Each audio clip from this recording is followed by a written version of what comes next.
August 8th, AEW Collision just went off the air, and it was kind of a weird night, so let's just run it.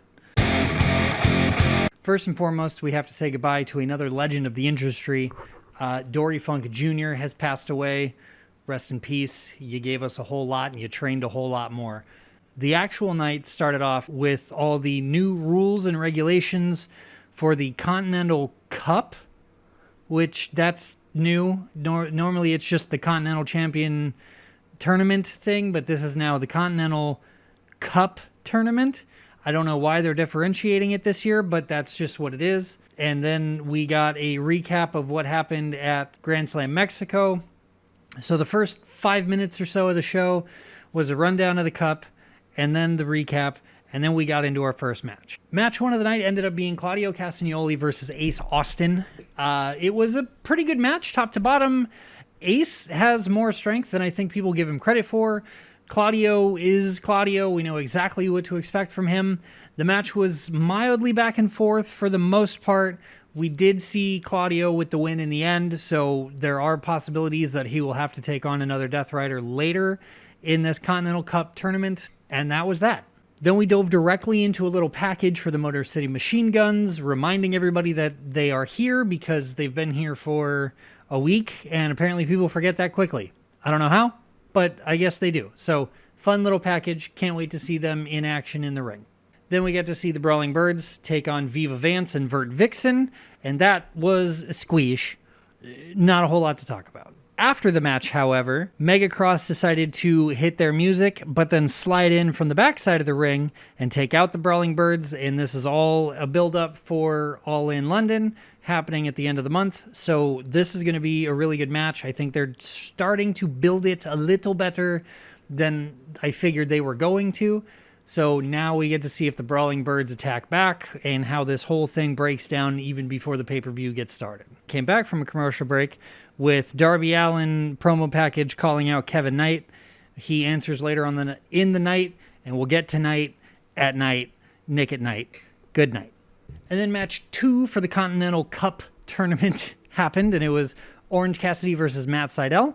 Two men that worked very well together. I didn't have any bad things to say about the match. It was very silly. There was a whole spot where they were both standing on like the middle rope in the corner, and they were punching each other, and they were like losing their balance. And then at one point, Orange Cassidy was just like, oh, never mind, I'm just kidding. And then he hit Matt Sydal again. It was just silly, goofy fun for 10 minutes or so. Orange Cassidy did get the victory, so he is moving on in the tournament. Then Moxley and Claudio were backstage with a cameraman. They were talking to the camera, saying like, hey, we got one victory. We're going to get some more victories. And then they called out the Bang Bang Gang and their new friends, the Motor City Machine Guns, and how they didn't care that maybe they had friends and maybe they didn't. The Death Riders were going to take care of the Bang Bang Gang one way or another. They did have a match coming up later in the afternoon, and we will get there. We followed that up with a tag team match of the Rascals, specifically Wentz and Xavier, taking on Aaron Solo, who we haven't seen in quite some time, and Steve Fuerte? I didn't catch his first name. They said it 3 times, and they mumbled it every single time. So Solo and Fuerte. And that was an okay match. Squish. After the match, all 3 members of the Rascal got into the ring. They grabbed one microphone that they shared between each other, like the eyeball and the old hags in the Hercules movie. And it was just kind of silly, them being like, hey, we continue to prove that we're the best, and here we are. And then Reed had a match right after they got done talking against Mike Bailey, also part of the Continental Cup tournament. And that just hands down for me, match of the night. The 2 men, 2 high flyers, 2 quick boys, just doing their quick boy thing. And they were all over the place. There was a moment where Reed sprinted across the ring while Bailey was on the outside, and he did a leap and a flippy and landed on Bailey, and Bailey came down about that far from the steel stairs, and if he had hit where he had fallen, he would have lost an entire kidney. There would have been no way that he didn't slice himself all the way open and just Motel 6 his own kidney out of his body. So that was a very interesting thing. But we did see Bailey get the victory in all of this, so he is moving forward in the tournament. I am so excited to see more of Reed. I think we need more Reed because he's the young goat, sure, but he is a very fascinating personality in all of this, and I really hope we get to see more of him moving forward, and I've said that before, and I really hope this time it sticks. Then we got a very long-winded promo from the Dogs, basically still just calling out the Bang Bang Gang. Then we got to see Sheeta and Persephone take on Hyen and Maya World, and it just kind of felt a little recycled. We've been seeing a lot of Maya World lately because she is the TBS champion. We haven't really gotten to see Hyen too much lately, but their tag team flows how it flows, and Sheeta and Persephone are both very independent singles wrestlers, so they handled themselves fine throughout the entire match. They ended up with the victory, but for some reason, to me, it just felt a little bit stale. I could just be a curmudgeon, though. Let me know what you thought in the comments below. Then we smash cut to the back where Kevin Knight was hanging out with Lexi Nair. He basically said, "Hey, Darby, I'll get to you eventually, but first, I want to fight Jericho next week. So, hey, Chris, let me get that loss to you last week off my record and take you out one-on-one."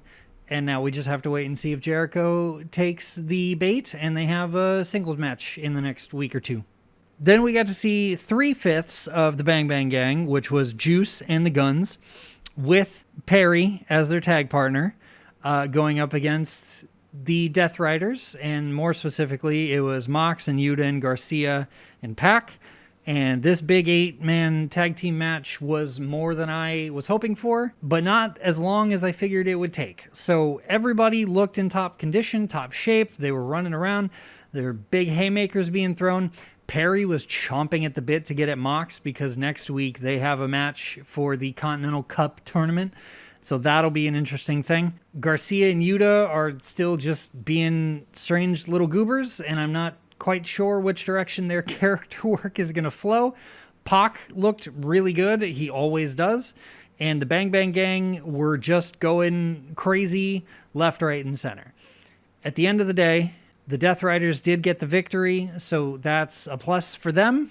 +1 for the heels. Let's go. But now I'm curious how this whole Jack Perry versus John Moxley thing is going to play out next week.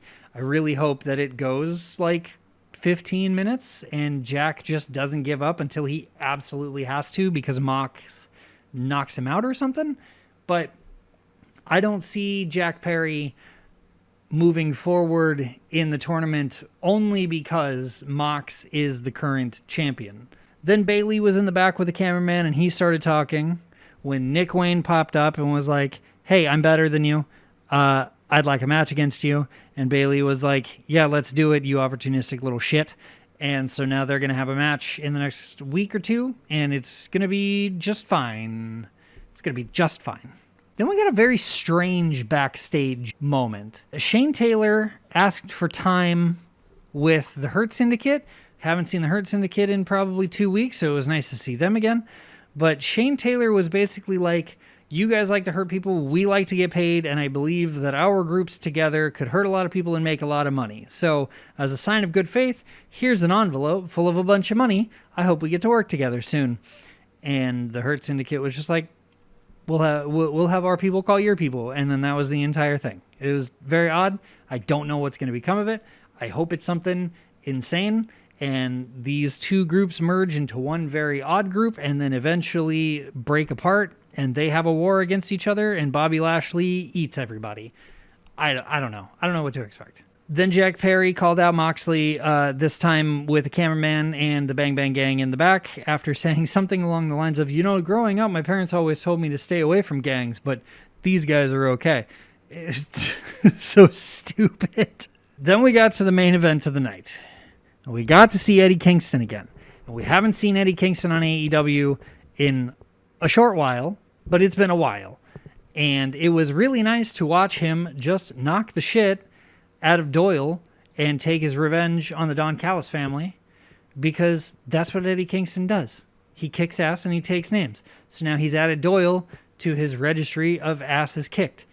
And Eddie Kingston is moving on in the Continental Cup tournament. And even he, in his little promo before the match, sounded slightly confused as to why it's not the Continental Classic this year. But whatever. We'll take it and we'll move on. That's how the night ended. Can't wait for Wednesday. We're really building some good stuff for this pay-per-view. I can't wait to see Megacross demolish the Brawling Birds in a 20-minute slobber knocker and retain the titles. I also would like more bad guys with gold, please, and thank you. So until Wednesday, you guys have a great night. Don't do anything super crazy. Drink plenty of water, and I will see you next time. Peace.